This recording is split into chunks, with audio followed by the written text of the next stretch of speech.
The Faith, Grace, Love Connection is right. Well, good morning, folks. This is Stephen Detweiler. It's Wednesday, 2/21/24. Last week, I made some comments because I like to be there for the premieres in the morning. So I'm live with you almost every morning that we premiere, and I put down comments that that the Lord is just kind of like working with me on with what we're listening to.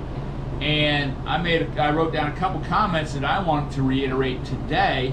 So that was last Thursday's video. Go look at last Thursday's video because I want to reiterate what I wrote in the comment section. And I don't do the live comments because I don't know how to get back to those. So I just do it in the comment section. So that way they're there, they're permanent. You can see those. And so these are the two comments I want to reiterate that I wrote last week that I thought were very significant to what we're talking about in terms of the falling away of the church or the apostasy of the church. As Rick Renner had been showing us last week, the apostasy or falling away of the church or of the believer is a process. It's not just immediate. It's little by little. Let's check out our profession of faith. Where was it? Where is it now? We have to continually be judging ourselves. Are we getting stronger in our profession of faith, or are we drifting from our profession of faith? Think about it. We have to judge ourselves. Being caught up with the world and not in the Word, you will find that your profession or confessions are sounding more like the world and less like the King and his kingdom.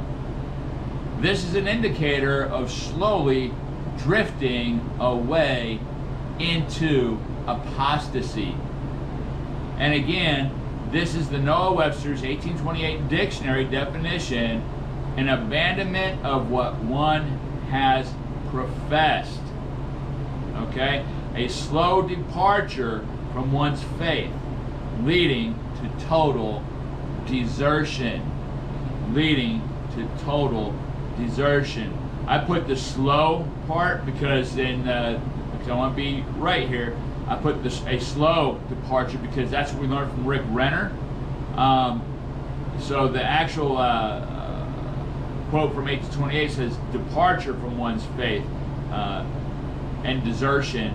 So I just put that in a sentence using Rick Renner's information: a slow departure from one's faith leading to total desertion. And that is what happens. You watch somebody in a church, man, they're fired up. And actually, I went through this process at one church I was a member at, and man, you're involved, man, you're up in the first 3 rows, boom, boom, boom, boom, boom, and then little by little you're further back, now you're sitting in the back row, and eventually then you're gone. I actually lived that, so that is something I know that is true. Now, I would just suggest, Rick Renner's a great teacher on things, and he's hitting the exact same things that I was, and like I said, we're heading down the same road. We're just in different lanes on that same road, heading with the same message. But things he teaches, only he can teach. And so go to Rick Renner's YouTube and go through his last week's teaching series on Demas. Yeah, I didn't even know about Demas. Demas worked along with Paul and such, and they say, I think it was that he says that they give credit for Demas writing the book of Colossians as the Apostle Paul dictated it. That's a close relationship.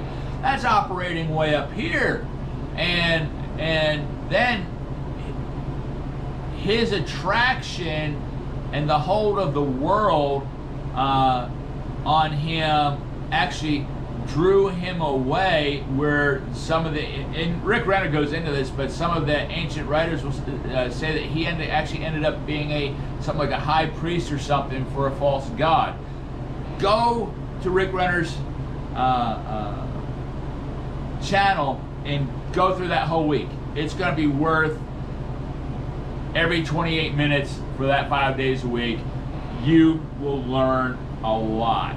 Tomorrow we're going to pick up on Troy Brewer's number that said preach and the number 13.